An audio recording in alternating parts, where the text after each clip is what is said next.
जय friends, I Manoj. I hope you are learning well. आज हम बात करेंगे आर्टिकल्स की। जैसा कि हम फंडामेंटल राइट्स को पढ़ रहे थे and rest part of the fundamental rights, article 19 के हमने सारे सब क्लॉज देख लिए थे। आर्टिकल 19 का 1 का ए, आर्टिकल 1 का सब क्लॉज बी, आर्टिकल 1 19 का 1 का सी, ऐसे हमने आपको 19 के सारे सब क्लॉज करा दिए थे। हमने कहा था 6 टाइप के आपके फ्रीडम दिए गए हैं और पहले 7 हुआ करते थे, एक आपका हट गया और वो राइट टू प्रॉपर्टी जो था, वो राइट टू प्रॉपर्टी आपका चला गया है कहाँ पे, आपका right to legal act, legal right हो गया है और वो कहीं ना कहीं 300A आर्टिकल में रखा गया है। पार्ट शायद आपका पार्ट 12 में, कितने पार्ट में है, पार्ट किसमें होगा, 300A में। हाँ 300। ट्रेड एंड कॉमर्स किसमें है, पार्ट कौन सा है वो, कॉन्स्टिट्यूशन का। चलो एक कमेंट करो आप लोग, सबका क्वेश्चन है कि part right to property 300A में है, लेकिन वो किस पार्ट में है कॉन्स्टिट्यूशन के, तो आपको बताना है, ठीक है। तो यहाँ पे देखो, अब हम आगे बढ़ते हैं यहाँ पे। सॉरी तो चलते हैं, आज हम लोग यहाँ पे डिस्कस करते हैं क्वेश्चन, बहुत ही इंपॉर्टेंट आपका ये होने वाला है video. So article 20, heading article 20 students. Article 20 क्या कहता है इंडियन कॉन्स्टिट्यूशन में, तो याद रखना आर्टिकल 20 कहता है protection of the respect of the convention of offenders, या जो ऑफेंसेस। अगर कोई व्यक्ति अपराधी है तो उसको किस तरीके से रिस्पेक्ट और कन्वेंशन ऑफ ऑफेंस मिले, मतलब जो बंदा क्राइम करता है और गिल्टी होता है, अपराध करता है, उसको भी जो है आपको क्या दिए गए हैं, कुछ रिस्पेक्टफुली, यानी रिस्पेक्ट कन्वेंशन की बात करी गई है। कैसे, जरा देखो, no person shall be punished for the same offence more than once. यानी मान लो एक व्यक्ति किसी की हत्या कर दे रहा है, ठीक है, एक व्यक्ति किसी की हत्या कर दे रहा है, उसको किल कर दे रहा है, मार दे रहा है, तो उसको क्या, किस चीज की सजा मिलेगी, उसको किलिंग की, हत्या का उसके ऊपर पनिशमेंट होगा और उसको सजा मिलेगी, ठीक है, ये बात समझ में आ गई। लेकिन अगर हम बात करें कि अगर कोई व्यक्ति है जो ऑफेंस किया है ना, उसको अगर एक अगर किसी ने पनिशमेंट, एक कोई गलत काम किया है तो उसके क्या होंगे, एक ही बार उसको उसके लिए सजा दी जाएगी। एक क्राइम के लिए एक से ज्यादा पनिशमेंट नहीं दी जाएगी। तो वही कह रहा है, no person shall be punished. एक व्यक्ति को एक क्राइम के लिए एक से ज्यादा बार, सेम मतलब एक ही केस में बार बार उसको सजा नहीं होगी, एक ही बार सजा होगी। फिर कह रहा है कि punishment according to the law, और पनिशमेंट होगा according to the law, law के हिसाब से आपको पनिशमेंट दिया जाएगा जो लॉ में लिखा है ना। आगे कह रहा है कि force at the time of the offence, जो आपने, जैसे मान लो अभी कोई मतलब से किसी की हत्या करने के जुर्म में आपको आजीवन कारावास है, तो अब आपको आजीवन कारावास मिलेगा, लेकिन अभी जो उस समय प्रेजेंट में सजा का प्रावधान है उसी सजा को आपको दिया जाएगा। ये नहीं है कि मतलब उस टाइम में कुछ और था, अभी कुछ और है, तो हम पहले वाले टाइम से नहीं लेंगे। जो कुछ नियम बदल गए हैं तो उसी के अकॉर्डिंग आपको, जैसे मान लो जुवेनाइल पहले एज हुआ करती थी, मान लो 14 साल, अभी बढ़ा दिया गया है ना। तो अब जब बढ़ाया गया है तो अब जो बढ़ी हुई है, जो इस समय लॉ मौजूद है, उसके अकॉर्डिंग आपको सजा मिलेगी। ये नहीं कि पहले के जो लॉ बने थे उसके अकॉर्डिंग, नहीं, जो प्रेजेंट में लॉ चल रहे हैं उसके अकॉर्डिंग आपको ऑफेंस की सजा मिलेगी। No person shall be compelled to be witness against himself, और तुम खुद से गवाह नहीं बन सकते, विटनेस नहीं बन सकते। जैसे तुम जाओ और किसी को मार दो या नहीं मारो, तब भी आप जाओ कहो नहीं हमने इनको मारा है, तो आप सेल्फ, आपके जो आपका सेल्फ आपने जो बोला है वो माना नहीं जाएगा। जैसे मान लो कोई दो व्यक्ति हैं, ठीक है, एक पर्टिकुलरली व्यक्ति है, मान लो ये ए है ना, और एक व्यक्ति है बी, और एक व्यक्ति है सी। अब क्या हुआ कि ए को मार दिया, किसने, सी ने मार दिया। अब बी सोच रहा है कि यार इसको जेल ना हो, ये भी जाए और कहे नहीं हमने ए को मारा है, तो अब क्या जो पुलिस है वो इनके अकॉर्डिंग चलेगी, नहीं, वो देखेगी ये एक्चुअल में कौन इन्वॉल्व है, उसको सजा हो। तो तुम सेल्फ अपने गवाह खुद से नहीं बन सकते हो। समझ आ गई कि नहीं, कि आप खुद से कहो कि नहीं हमने किया तो तुम्हारा ये मान लिया जाए, तो वो चीज आपको यहाँ पे नहीं दी गई है। बात समझ में आई कि नहीं आई बताओ पहले, हैं ऐसा क्लियर है कि नहीं बताओ। सर ये आर्टिकल अगर कोई पूछे तो आर्टिकल 20 में क्या है? तो ये बस बता देना, protection in respect of convention and offences. But यहाँ पर ये भी चीजें याद रखना कि no person shall be punished for the same offence more than one. एक बार से ज्यादा सेम क्राइम के लिए उसको पनिश नहीं किया जाएगा। दूसरा है कि punishment according to the law force at the time of the offence. जब आपने कोई गलत काम किया है, कोई ऑफेंस किया है, अपराध किया, उस समय जो लॉ है उसके अकॉर्डिंग आपको सजा मिलेगी। फिर तीसरा कह रहे हैं no person shall be compelled to be witness against himself. तो no person shall be compelled, कोई भी व्यक्ति कंपेल नहीं किया जाएगा, बाध्य नहीं किया जाएगा कि वो सेल्फ का, अपने से ही क्या बन जाए, गवाह बन जाए। खुद से आप खुद के गवाह नहीं हो सकते, विटनेस नहीं दे सकते। दैट इज, तो 3 आपके आर्टिकल हैं, इसके मतलब 3 चीजें यहाँ पे समझाई गई हैं। और मेन होता है protection in respect of the convention of the offences. ठीक, दोषपूर्ण होने पर आपको बचाव के लिए क्या क्या वो चीजें, तो रिस्पेक्टफुली आपको। तो अब आर्टिकल 21 में आते हैं। ये बहुत बड़ा आर्टिकल है, बहुत इंपॉर्टेंट है, इसको लिख दो मोस्ट इंपॉर्टेंट। एक बात याद रखना, ये सारा तुम्हें लिखना है महाराज, ये पूरे सारे पॉइंट लिखने हैं 20 में। लिखा है तुमने? हाँ तो बस ठीक है। अब आ जाओ ऊपर। अब देखो आर्टिकल 21 काफी इंपॉर्टेंट है। अच्छा, इसमें अगर सीधे सीधे आपसे पूछ ले कि आर्टिकल 21 में है क्या, तो आर्टिकल 21 काफी वास्ट है, काफी परिवर्तन इसमें किए गए हैं, नए नए आर्टिकल इसमें जोड़े गए हैं और नए नए हमें राइट्स इसमें दिए गए हैं। इसलिए आर्टिकल जो आपका 21 है काफी इंपॉर्टेंट है। और आर्टिकल 21 में बहुत सारी चीजें आपको देखने को मिलेंगी।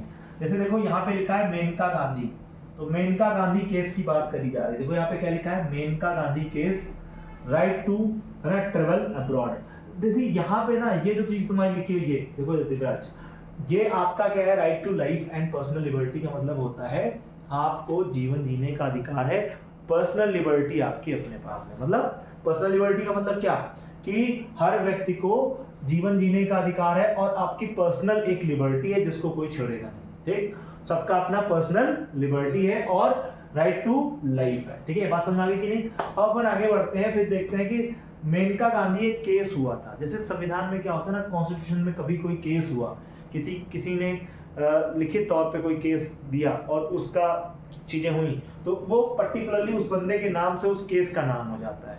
जैसे मान लीजिए शाहबानो थी, तो शाहबानो केस जो हुआ वो आपका, जैसे इस्लाम में 3 से ज्यादा शादियां लोग कर लेते हैं, 1 से ज्यादा शादियां करते हैं, तो शाहबानो केस आप देखोगे तो वहां पे वो 3 तलाक पे आया था।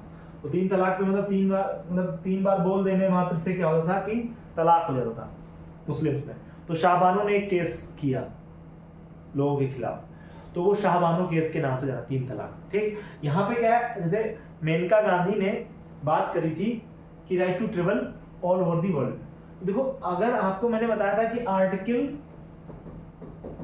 बोलो देखो, आर्टिकल 19 का 1 का सब क्लॉज डी क्या कहता है, पूरे India right to walk all over India, all over India. ठीक, बट कुछ रिस्ट्रिक्शन है, वो मैंने बताया था। तो अब ये देखिए ऑल ओवर इंडिया, इंडिया में घूमने का अधिकार हमने क्या बताया था, ये बताओ। आर्टिकल 19 का सब क्लॉज 1 का डी। लेकिन अगर हम बात करें आर्टिकल 21, तो आर्टिकल 21 कहता है मेनका गांधी बात के अकॉर्डिंग कि राइट टू ट्रेवल अब्रॉड, विदेश घूमने का अधिकार है ना, राइट टू वॉक फॉरेन, तो फॉरेन में घूमने का अधिकार दिया गया है आर्टिकल 21 के थ्रू। ये बात समझ आ गई कि नहीं? अब देखो यहाँ पे लिखा है right to sleep, right to electricity, right to travel abroad, ये सब आपके इसी के अंतर्गत आते हैं आर्टिकल 21। जैसे आपको सोने का अधिकार है, मान लो आपका घर में आप सो रहे हो, ठीक है, और बगल में कोई पार्टी हो रही है, तो ये कंफर्म है कि आपका 10:30 के बाद कोई भी लाउड स्पीकर नहीं बजाएगा। क्यों? क्योंकि आपका सोने का अधिकार छिन जाएगा, आप सो नहीं पाओगे, और सो नहीं पाओगे तो आपको बीमारी हो जाएगी, बीमारी हो जाएगी तो आपकी डेथ हो जाएगी, है ना। जब आप सो नहीं पाओगे तो मर ही जाओगे। तो कहने का मतलब नहीं समझ रहे हो, यहाँ पे इसका मतलब ये है कि जीवन जीने का अधिकार अगर है तो इवन इलेक्ट्रिसिटी भी आपको प्रोवाइड करेगा स्टेट। तो स्टेट की, अब पता लगा इतनी गर्मी हो रही थी कि आप इलेक्ट्रिसिटी नहीं थी और आप गर्मी से मर गए, तो ये हुआ क्या, राइट टू इलेक्ट्रिसिटी, सबको इलेक्ट्रिसिटी मिलने का अधिकार है, right to travel abroad India. ये देखो यहाँ पे ना राइट टू स्लीप की जब मैं बात करता हूँ, तो राइट टू स्लीप का मतलब है कि सबको अपना सोने का अधिकार है, किसी के सोने के अधिकार को कोई छीनेगा नहीं, ठीक है।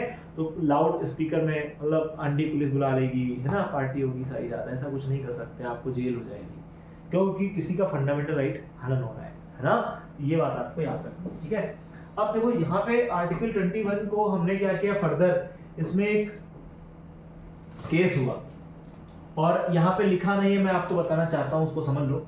आर्टिकल 21 में और बहुत चीजें हैं, लेकिन यहाँ पे मैं लिखा रहा हूँ, जरा लिख लो। देखो आर्टिकल 21 में एक चीज और क्या है, लिखो। आर्टिकल 21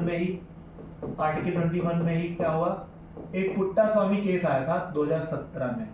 पुट्टा स्वामी केस कब आया, 2017 में। देखो पुट्टा स्वामी केस 2017 का क्या कहता है, पुट्टा स्वामी केस कहता है कि राइट टू क्या बोलो, राइट टू नहीं, राइट टू प्राइवेसी। तो राइट टू प्राइवेसी का मतलब क्या हो गया कि ये होता है, इसको कहते हैं हम लोग, राइट टू प्राइवेसी को कहते हैं हम लोग कि निजता का अधिकार फंडामेंटल राइट है। मान लो आप रात में सो रहे हो, कोई आपके घर ऐसे नहीं आ सकता कि मतलब आ गया एकदम दरवाजे से अंदर आ गया, नहीं कर सकता, क्योंकि आपका एक पर्सनल लाइफ है, आप वहां पे कैसे जी रहे हो, इसमें कोई छेड़छाड़ नहीं करेगा। आप किसी के दूसरे के मोबाइल को नहीं छू सकते हैं, क्योंकि वो राइट टू प्राइवेसी का मामला है, उसकी अपनी प्राइवेसी है, उसने क्या रखा है मोबाइल में, क्या है उसके, आप छेड़छाड़ नहीं कर सकते। तो दूसरे की लाइफ में आपको इंटरप्शन नहीं करना है। राइट टू प्राइवेसी को पुट्टा स्वामी केस ने कहा था 2017 में कि राइट टू प्राइवेसी भी एक फंडामेंटल राइट है। तो इसका एक्सपेंशन किया गया आर्टिकल 21 का, समझ लेना। अब आर्टिकल 21 में एक संविधान में संशोधन हुआ और ये right to free and compulsory education की बात करी गई। जो 6 से 14 साल के बच्चे हैं उनके लिए संविधान में संशोधन हुआ और इसको फंडामेंटल राइट बना दिया गया। 36 कॉन्स्टिट्यूशन अमेंडमेंट 2002 के तहत इसको किया गया। ये पुट्टा स्वामी केस 2017 में आया था। यहाँ पे पहले देख लो, ये जो आप देख रहे हो आर्टिकल 21A, इसको हम कहते हैं right to education. Right to education RTE आया था। ये आरटीई कब आया था, ये आया था 2002 में, लेकिन लागू हुआ था 2010 में। लिख लो आरटीई कब लागू हुआ है, आरटीई 2010 में लागू हुआ है, राइट टू एजुकेशन, जिसमें 6 से 14 साल के बच्चों को फ्री ऑफ कॉस्ट एजुकेशन दी जाएगी। ये हर माता पिता का या हर बच्चे का अधिकार होगा कि वो राइट टू एजुकेशन को प्राप्त करे। और ये right to education 86 constitution amendment 2002 के तहत आया है और ये लागू कब हुआ था, आरटीई 2010 में लागू हुआ था।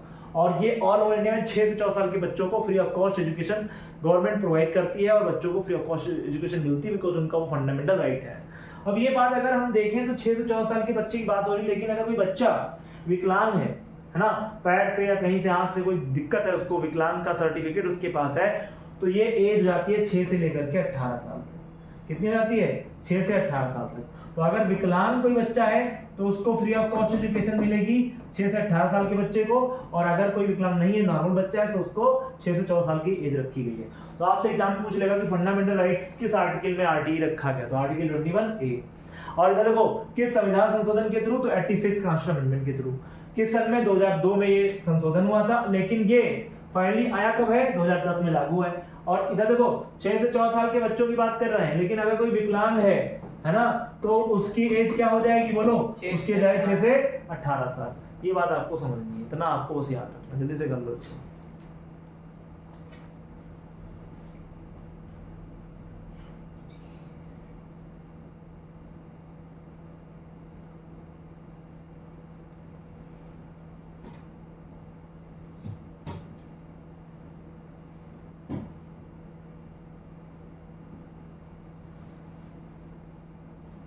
ठीक है, यस डन।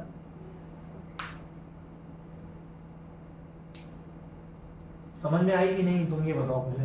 हाँ यस सर, चीजें समझ में आई, चीजें क्लियर है। चलो, तो राइट टू एजुकेशन क्या है, समझ में आया। 6 से 14 साल के बच्चों को क्या है, फ्री ऑफ कॉस्ट एजुकेशन मिलनी चाहिए, कोई उसका पैसा नहीं चार्ज पड़ेगा, ठीक है। यस सर, और बच्चों को फ्री ऑफ कॉस्ट भोजन भी मिलेगा स्कूल में, मिड डे मील, है ना। यस सर, तो ये चीज आपको समझना चाहिए। अब आते हैं आर्टिकल 22 पे। ठीक है, आते हैं आर्टिकल 22 पे। वैसे आर्टिकल 20, अच्छा एक बात याद रखना, एक और लिख लो, आर्टिकल 21 में ही एक चीज रखी गई है, 21A नहीं 21 में क्या रखा गया है, नोट करो। देखो आर्टिकल 21 में ही एक चीज रखी गई है, देखो आर्टिकल 21 काफी वास्ट है। आर्टिकल 21 में एक चीज बताई गई, जैसे मान लो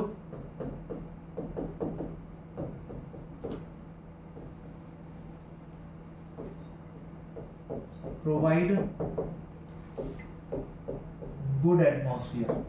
इसका मतलब क्या है कि गवर्नमेंट की ये गवर्नमेंट मतलब गवर्नमेंट ये क्या करेगी, लोगों को गुड एनवायरनमेंट प्रोवाइड करेगी। एनवायरनमेंट मतलब ये है कि एनवायरनमेंट या एटमॉस्फेयर, जैसे मान लो अभी तुम्हारी ये एटमॉस्फेयर है, अब तुम मान लो यहाँ पे रहते हो और तुम्हारे घर के बगल में कोई कारखाना लग गया और यहाँ से हैजार्डस गैसेस निकल रही हैं, वो एटमॉस्फेयर में आ रही, उसको तुमने इनहेल कर लिया, सांस तो लोगे, सांस में आपके आ गई, अब आप हो गए बीमार, और कल को आप बीमार होकर के भर्ती हो गए और आप बच नहीं पाए, आप अल्लाह को प्यारे हो गए, ठीक।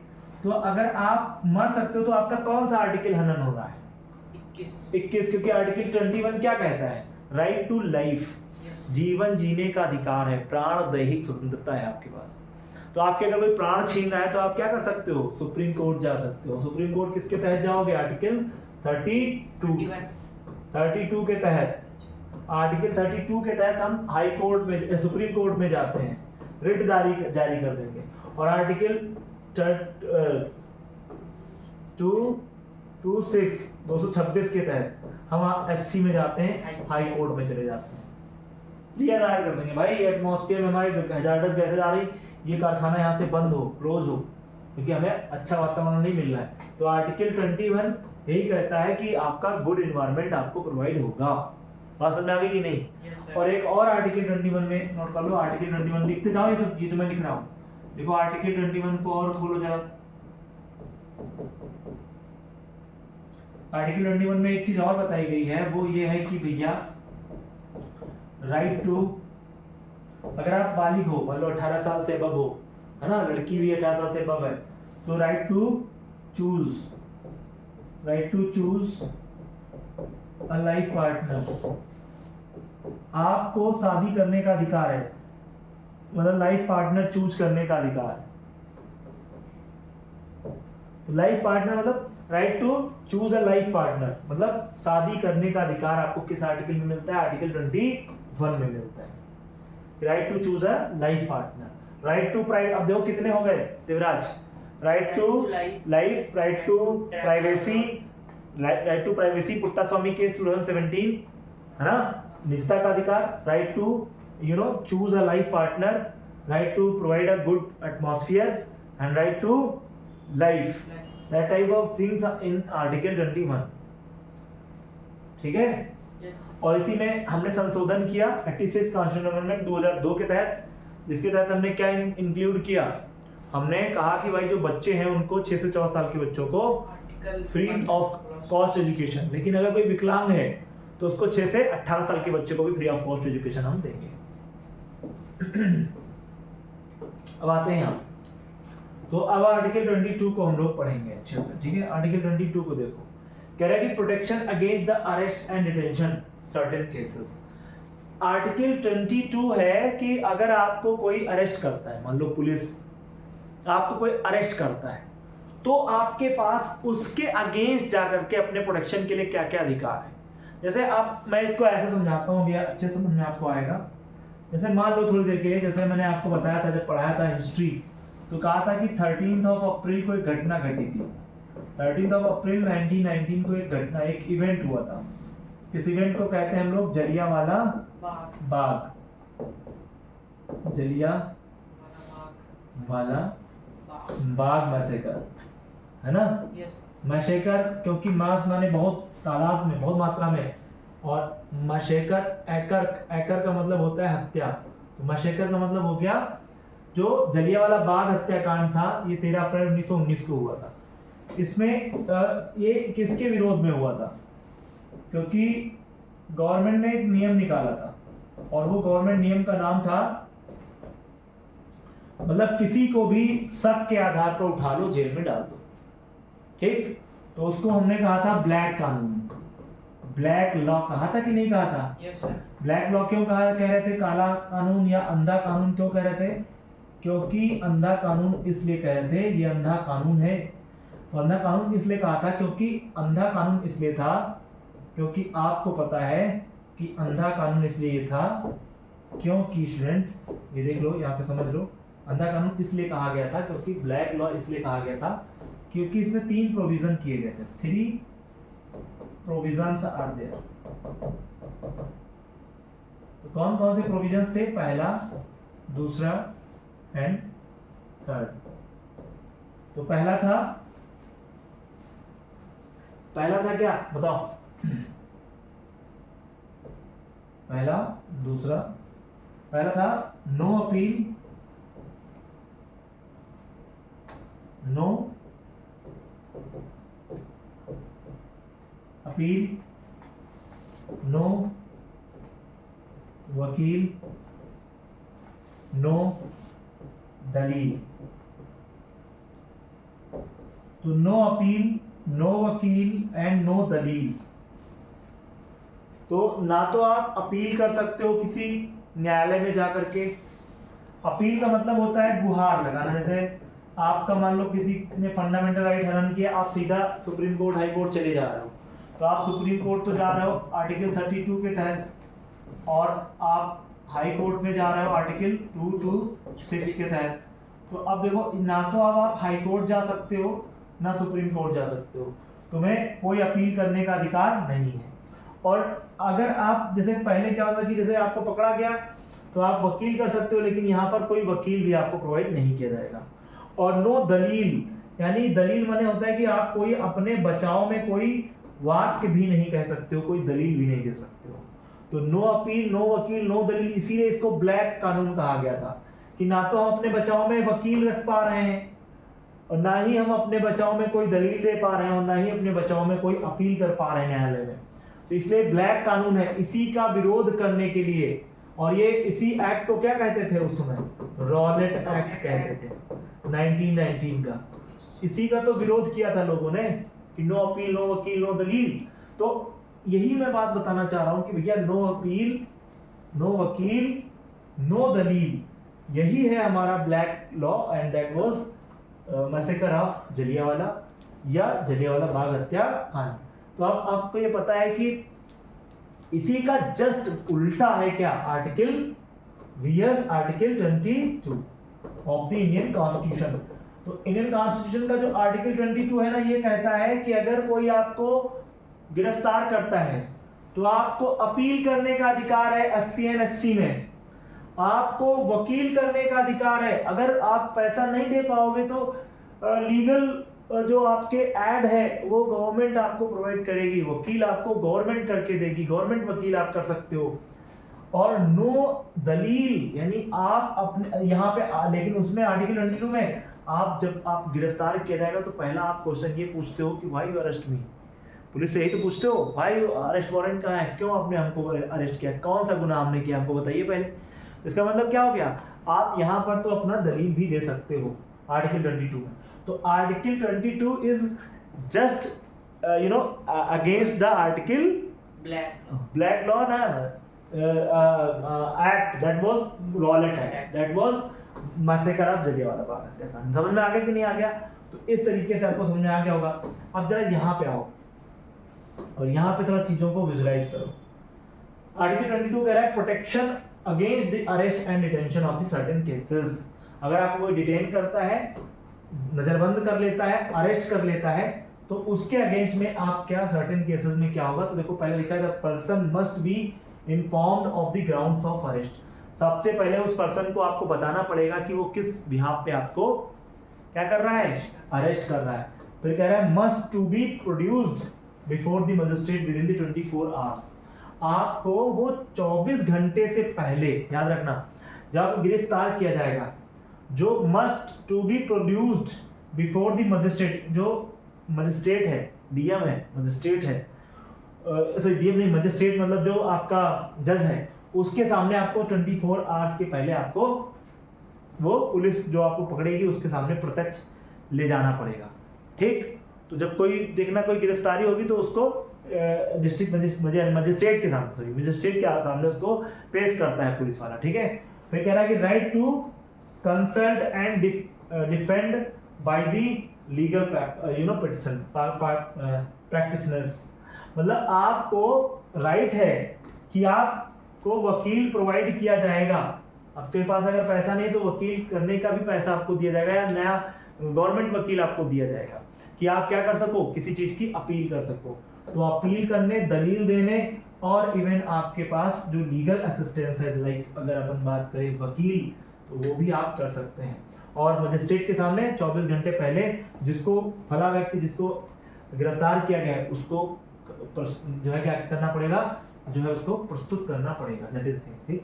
तो यहाँ पर आप देखो अगला पॉइंट है राइट अगेंस्ट एक्सप्लॉयटेशन, आर्टिकल 23 से 24 तक। ये बहुत इंपॉर्टेंट है, राइट अगेंस्ट एक्सप्लॉयटेशन आर्टिकल 23 से 24। अब इसमें हम लोग एक्सप्लॉयटेशन का मतलब क्या होता है, किसी का शोषण करना, स्टूडेंट शोषण करना। तो आर्टिकल 23 कहता है कि कोई शोषण अगर हो रहा है किसी का, मान लो प्रोहिबिट द ह्यूमन ट्रैफिकिंग, बेगार, force labour and bonded labour. जैसे इसमें क्या प्रोहिबिट किया जाएगा आर्टिकल 23 में, कोई ह्यूमन को बेच नहीं सकता। जैसे अभी आप देखोगे जो बहुत छोटे छोटे गरीब देश हैं, या अपने इंडिया में बहुत गरीब जो आपके स्टेट्स हैं, वहाँ से लोग वुमेन वगैरह को खरीद लेते हैं या मैन को खरीद लेते हैं, मतलब खरीद फरोख्त होती है। तो ह्यूमन की ट्रैफिकिंग नहीं होना चाहिए, ह्यूमन को बेचा या ये सब नहीं करना है, ठीक है। तो इसके लिए बैन लगाई गवर्नमेंट। तो वो आर्टिकल 23 में हम कहते हैं कि किसी भी व्यक्ति विशेष को, क्योंकि उसकी अपनी एक गरिमा है, और किसी व्यक्ति विशेष को आप बेच नहीं सकते हैं, ट्रैफिकिंग नहीं कर सकते हैं, तस्करी, मानव तस्करी नहीं होनी चाहिए। ये बात आपको समझ में आ गई। अब आर्टिकल देखिए इसमें कह रहा है कि फोर्स लेबर, बॉन्डेड लेबर, और किसी को आप फोर्सफुली काम नहीं करवा सकते हो।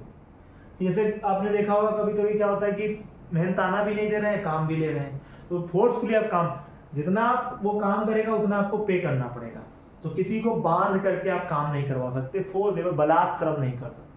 अब आता है आर्टिकल 24, बहुत इंपॉर्टेंट है ये, चाइल्ड के लिए आपको मैंने बताया था, prohibit the employment of the children below 14 years.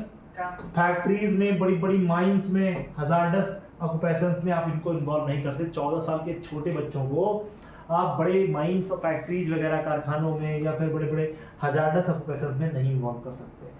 Not applicable in the domestic work. अब ये कहो कि हम दूध लेने नहीं जाएंगे दुकान पे क्योंकि हमारा आर्टिकल 24 हमको कहता है कि तो तुम कुटाए जाओगे, ये कोई बहुत हजार्डस काम नहीं दूध लाना, ठीक है, दुकान पे जा करके। तो बिलो 14 ईयर्स, ये 14 साल के नीचे बच्चों को लगता है, ठीक। तो ये बात समझ आ गई कि नहीं आ गई, बताओ पहले। ये आर्टिकल 24 और 23, आर्टिकल 23, आर्टिकल 24, ये आपको डन हुए, लर्निंग्स आपकी हुई, चीजें समझ में आई कि नहीं, पहले ये बताओ। अब अपन आगे बढ़ेंगे, आर्टिकल जो है अब अपना आएगा, हाँ, ये फ्रीडम वाला है आपका, right to freedom of religion. अब ये 25 से लेकर के 28 तक रिलीजन चलेगा, फिर माइनॉरिटी होगा, फिर आपका ये खत्म होगा। तो ये हम लोग कर लेंगे कल। आज आई होप ये सारी जो फैक्ट एंड फिगर बताए हमने आपको समझ में आया, ठीक है। तो आज इतना रखते हैं, थैंक्स एंड वॉचिंग।